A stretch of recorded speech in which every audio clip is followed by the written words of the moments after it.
അടിപൊളി പറഞ്ഞാൽ അടിപൊളി. എന്താ പറയാൻ കാരണം വെച്ചാൽ ഈ ഒരു ടേസ്റ്റ് നമ്മൾ ഇതുവരെ ചിക്കൻ കറി കഴിച്ചിട്ടില്ല. അതാണ് ഇതിൻ്റെ ഒരു റെസിപ്പിൻ്റെ ഒരു പ്രത്യേകത. അതുകൊണ്ട് എന്താ വെച്ചാൽ ഈ ടേസ്റ്റ് ഇനി ഒരിക്കലും വേറെ കറികളിൽ കിട്ടില്ല. അപ്പോൾ ഈ കറി ഇതന്നെയാണ് ഹൈദരാബാദി അടിപൊളി ചിക്കൻ കറി.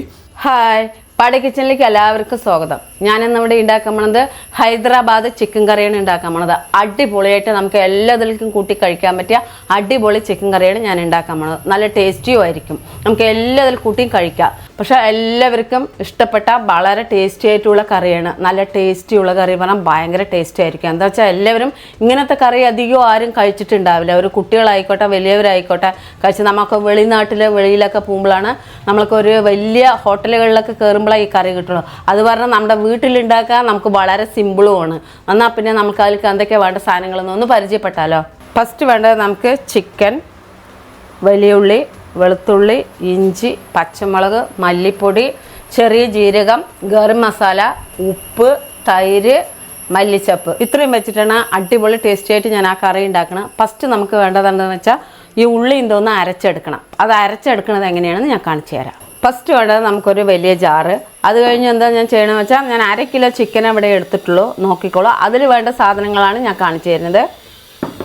ഒരു ജാർ എടുക്കണം, ചെറിയൊരു കഷ്ണം ഇഞ്ചി, വെളുത്തുള്ളി ഒരു 5-10 എണ്ണം എടുത്തിട്ടുണ്ട്, നോക്കിക്കോളൂ. 2 വലിയ സബോള നന്നായി ചെറുതായി ഇത്തിരി കട്ട് ചെയ്തതാണ്. നന്നായി അരഞ്ഞു കിട്ടാൻ വേണ്ടിയിട്ടാണ് ഇങ്ങനെ ചെയ്തത്. ഒരു 7 പച്ചമുളക് ഇട്ട് കൊടുക്കുന്നുണ്ട്. ഇനി മല്ലിച്ചപ്പ്, അതായത് മല്ലിച്ചപ്പ് ഇപ്പോൾ ഞാൻ എടുത്തിരിക്കുന്നത് ഒരു പിടി എടുത്തിട്ടുണ്ട്, നോക്കിക്കോളൂ. കഴുകി വൃത്തിയാക്കിയതാണ്. ഇതെല്ലാം ഇതിലൊന്നും ഇട്ട് കൊടുക്കുന്നുണ്ട്. മല്ലിത്തഴ എത്രയായാലും കുഴപ്പമില്ല, ഇട്ട് കൊടുക്കുന്നുണ്ട്. ഇതിനെ നമുക്ക് നന്നായി ഒന്ന് അരച്ചെടുക്കണം. അപ്പോൾ നന്നായി അരച്ചെടുത്തിട്ടുണ്ട്, നോക്കിക്കോളൂ. നമുക്ക് അടുത്തതായിട്ട് എന്താ വേണ്ടത്, ഇതിലൊന്ന് മസാല പുരട്ടി വയ്ക്കണം. അതെങ്ങനെയാണെന്ന് ഞാൻ കാണിച്ചു തരാം. നമ്മൾക്കിപ്പോൾ ഇതിൽ 1/2 കിലോ ചിക്കൻ ഉണ്ട്. ഇതിൽ നമുക്ക് കുറച്ച് മഞ്ഞൾപ്പൊടി ഇട്ട് കൊടുക്കണം. ഒരു 1/2 ടീസ്പൂൺ മഞ്ഞൾപ്പൊടി ഇട്ട് കൊടുക്കുന്നുണ്ട്. ഉപ്പ് ചെറിയ ടീസ്പൂൺ ഇട്ട് കൊടുക്കുന്നുണ്ട്. തൈര് ചെറിയ കപ്പിന് 1 കപ്പ്, പുളിയുള്ള തൈരാണ്. ഇനി അടുത്തത് വേണ്ടത് നമ്മുടെ മസാല. ഇനി നമുക്കൊന്ന് നല്ലപോലെ ഒന്ന് പുരട്ടിയെടുക്കാം.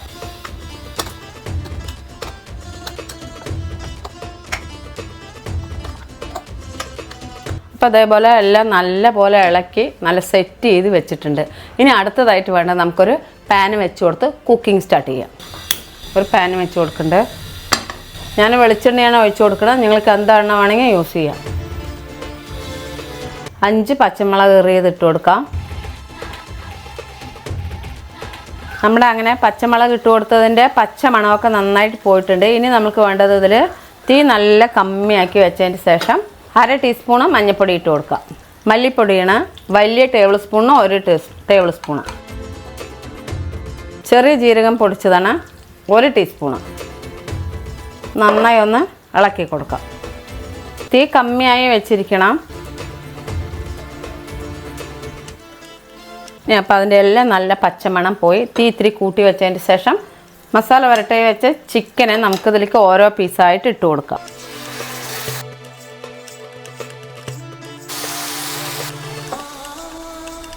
നമുക്ക് ഇതിൽ ഗ്രേവി മുഴുവനും ഒഴിച്ച് കൊടുക്കണം, നല്ല ടേസ്റ്റ് ഉണ്ടാവുള്ളൂ. നന്നായി ഒന്ന് ഇളക്കി കൊടുക്കണം.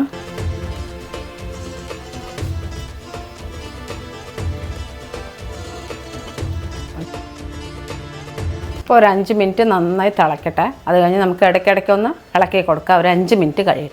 അപ്പോൾ നമുക്കൊന്ന് തുറന്ന് നോക്കാം. അടിപൊളിയായിട്ട് തിളച്ചുകൊണ്ടിരിക്കണം. നമുക്ക് ഇടയ്ക്കിടയ്ക്ക് ഒന്ന് ഇളക്കി കൊടുക്കണം. തീ കമ്മിയായി വയ്ക്കും വേണം.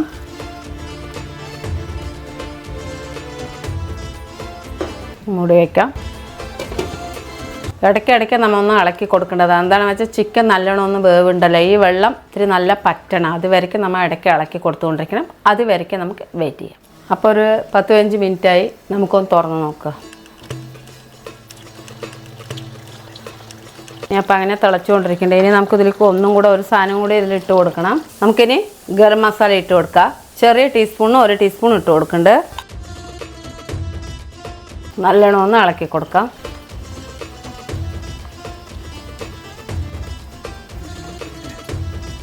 ഒരു 2-3 മിനിറ്റും കൂടി ഇങ്ങനെ ഇരിക്കട്ടെ. ആ ഗരം മസാലൻ്റെ മണം അതിലൊന്ന് സെറ്റ് ആവട്ടെ. അതുവരയ്ക്കും നമുക്ക് വെയിറ്റ് ചെയ്യും. അപ്പോൾ നമുക്കൊന്ന് തുറന്ന് നോക്കാം. അടിപൊളി സെറ്റായിട്ടുണ്ട്. ഇനി നമുക്ക് ഗ്യാസ് ഒന്ന് ഓഫാക്കി ഇടാം. നമുക്ക് അടുത്തതായിട്ട് വേണ്ടതിൽ എന്താണ്, മല്ലിയില ഒരു തണ്ട് എടുത്തിട്ടുണ്ട്, നല്ല പൊടിയായി അരിഞ്ഞതാണ്. നമുക്കിതിലേക്കൊന്ന് ഇട്ട് കൊടുക്കാം. അങ്ങനെ നമ്മുടെ കറിയൊക്കെ സെറ്റായിട്ടുണ്ട്. ഇനി നമുക്ക് അടുത്തതായിട്ട് ടേസ്റ്റ് ചെയ്യാം. ബാബു, അങ്ങനെ നമ്മുടെ കറിയൊക്കെ റെഡി ആയിട്ടുണ്ട്. ടേസ്റ്റ് ചെയ്യാൻ വന്നോ? അപ്പോൾ നമ്മുടെ പുഷ്പമ്മ ഇന്നത്തെ സ്പെഷ്യൽ പറഞ്ഞാൽ കേരളമോ തമിഴ്നാടോ ഊട്ടിയോ കൊടൈക്കനാലൊന്നും അല്ല, അങ്ങ് ഹൈദരാബാദിലേക്ക് പോയിരിക്കുകയാണ്.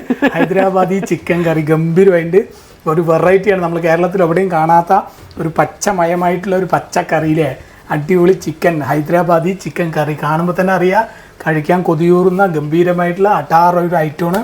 എന്തായാലും പുഷ്പമ്മ അവിടെ പോയി കഴിക്കണ്ടേ, ഇവിടെ വായിൽ വെള്ളം ഊറുന്ന ടേസ്റ്റാണ്. എന്തായാലും വായിൽ വെള്ളം വന്നു. പിന്നെ പുഷ്പമ്മ അടിപൊളിയായിട്ട് ഇതിൻ്റെ കൂടെ പൊറോട്ടയാണ് കഴിക്കാൻ പറ്റും പറഞ്ഞില്ലേ? അടിപൊളിയായിട്ട് പൊറോട്ട കഴിക്കാം. പൊറോട്ടയാണ് കൂടുതൽ ചേരുക എന്നാണ് പുഷ്പമ്മ പറഞ്ഞത്. പക്ഷേ ഇപ്പോഴത്തെ പെട്ടെന്ന് ഉണ്ടാക്കേണ്ടത് കൊണ്ട് പുഷ്പമ്മ അടിപൊളിയായിട്ട് ഗംഭീര നൂലപ്പം ഉണ്ടാക്കി വെച്ചിട്ടുണ്ട്. അപ്പോൾ നൂലപ്പവും ചിക്കൻ, അതായത് ഹൈദരാബാദി ചിക്കൻ കറിയും കൂടിയിട്ട് ഒന്ന് കഴിച്ച് നോക്കട്ടെ, എന്നിട്ട് പറയാം അതിൻ്റെ കാര്യങ്ങളൊക്കെ. കാണുമ്പോൾ നല്ല ചേലുണ്ട്. ഇനി നല്ല പിരിവിശി എന്നുള്ള അടിപൊളി നൂലപ്പം കറി അങ്ങോട്ട് ഇടുക. കറി അങ്ങനെ അങ്ങോട്ട് എടുത്തിട്ട് ഗ്രേവിയും കൂടെ എടുത്തിട്ട് അതിൻ്റെ മേലെക്കൂടെ അങ്ങനെ ഇങ്ങനെ ഒഴുക്കി അങ്ങോട്ട് കിട്ടുക. സൂപ്പറായിട്ടുണ്ട്. അപ്പോൾ എന്തായാലും കാണുന്ന ചേല് പോലെ തന്നെ അടിപൊളി ടേസ്റ്റ് ആണോ എന്നുള്ളത് എന്തായാലും കഴിച്ച് നോക്കിയിട്ട് പറയാം. നല്ല നൂല് പോലെയുള്ള അടിപൊളി നൂലപ്പം പുഷ്പമ്മ ഉണ്ടാക്കിയിട്ട് ഇതിൻ്റെ വീഡിയോ നമ്മുടെ ചാനലിലുണ്ട് കേട്ടോ. സൂപ്പറായിട്ട് ഇതുപോലത്തെ കിട്ടണം കണ്ട കരകരാന്ന് വറക്കുന്നത്. അങ്ങനെ നൂലപ്പം എടുത്തിട്ട് ചെറിയൊരു ചിക്കൻ പീസ് ഇങ്ങനെ കട്ട് ചെയ്ത് അതിൻ്റെ കഷ്ണമൊക്കെ എടുത്ത് അങ്ങനെ മിക്സ് ചെയ്തിട്ട് അടിപൊളിയായിട്ട് അടിപൊളി പറഞ്ഞാൽ അടിപൊളി. എന്താ പറയാൻ കാരണം വെച്ചാൽ ഈ ഒരു ടേസ്റ്റ് നമ്മൾ ഇതുവരെ ചിക്കൻ കറി കഴിച്ചിട്ടില്ല. അതാണ് ഇതിൻ്റെ ഒരു റെസിപ്പിൻ്റെ ഒരു പ്രത്യേകത. അതുകൊണ്ട് എന്താ വെച്ചാൽ ഈ ടേസ്റ്റ് ഇനി ഒരിക്കലും വേറെ കറികളിൽ കിട്ടില്ല. അപ്പോൾ ഈ കറി ഇതന്നെയാണ് ഹൈദരാബാദി അടിപൊളി ചിക്കൻ കറി. നല്ല ടേസ്റ്റിൻ്റെ പുഷ്പം. എന്തെങ്കിലും പറഞ്ഞിട്ട് പോയി കഴിക്കട്ടെ. അതെ, എന്താ വെച്ചാൽ ഈ കറിനെ പറ്റി പറയണമെന്ന് വെച്ചാൽ എല്ലാവർക്കും നല്ല ടേസ്റ്റി ആയിരിക്കും. അധികം മുളകില്ല, ഒന്നുമില്ല, എല്ലാം വിറ്റാമിനുള്ള സാധനങ്ങളാണ് ഇതിൽ ചേർത്തിരിക്കുന്നത്. നമുക്ക് ചിക്കൻ കഴിക്കണമെങ്കിൽ കൊതിയോടെ ഇങ്ങനെ കഴിക്കണം. അടിപൊളി ടേസ്റ്റായി. പൊറോട്ട, ചപ്പാത്തി, ഇനിയിപ്പോൾ ബിരിയാണി ആയിക്കോട്ടെ, അതിൽ കൂടെയൊക്കെ അടിപൊളിയായിരിക്കും. നെയ്ച്ചോറിനും പറ്റിയതാണത്. ഇതാണ്ടല്ലേ കറി, അടിപൊളി കറികളാണ്. നോക്കി കടും പച്ച കളറൊക്കെ പോയിട്ട് ഒന്ന് സെറ്റ് ആയില്ലേ? പച്ച കളറ് പറഞ്ഞിരിക്കണ്ട, പക്ഷെ അധികം ആ മല്ലിച്ചപ്പള്ളിയ കളറ് അടിപൊളി ടേസ്റ്റി ആയിരിക്കും കഴിക്കാൻ. നെയ്ച്ചോറിനൊക്കെ പെട്ടയ്ക്കും. അപ്പോൾ കഴിച്ചുകൊണ്ടേയിരിക്കുന്ന ടേസ്റ്റാണ്. നിങ്ങൾക്ക് കണ്ടാൽ അറിയാം. ഞാൻ കഴിച്ചുകൊണ്ടേയിരിക്കുന്നത് നിർത്തിയിട്ടില്ല. അപ്പോൾ എന്തായാലും അമ്മാതിരി ടേസ്റ്റുള്ള അടിപൊളി ഹൈദരാബാദി ചിക്കൻ കറി നിങ്ങളും സിമ്പിളായിട്ട് വീട്ടിലുണ്ടാക്കി കഴിക്കുക. അത്രയ്ക്ക് സിമ്പിളായിട്ടാണ് പുഷ്പമ്മ അതിൻ്റെ റെസിപ്പി പറഞ്ഞു തന്നിരിക്കുന്നത്. അപ്പോൾ എല്ലാവരും ഇതുപോലെ വീട്ടിലുണ്ടാക്കി കഴിക്കുക. വായിൽ വെള്ളം ഊറുന്നുണ്ടെന്ന് അറിയാം. ആ ഒരു ടേസ്റ്റ് അറിയണമെന്നുണ്ടെങ്കിൽ നിങ്ങൾ വീട്ടിൽ ഹൈദരാബാദി ചിക്കൻ കറി ഉണ്ടാക്കുക, കഴിക്കുക, ടേസ്റ്റ് നോക്കുക, എന്നിട്ട് അഭിപ്രായങ്ങൾ പുഷ്പമ്മനെ അറിയിക്കാം. അപ്പോൾ അടുത്ത കിടുക്കാച്ചി മറ്റു പല സംസ്ഥാനങ്ങളിലെയും ഫുഡുമായിട്ട് അല്ലെങ്കിൽ വിദേശ യൂറോപ്പിനോ ഏതെങ്കിലുമൊക്കെ ആയിട്ട് വരുന്നവരെ എല്ലാവർക്കും പാടി കിച്ചൻ്റെ വക. ബായ്.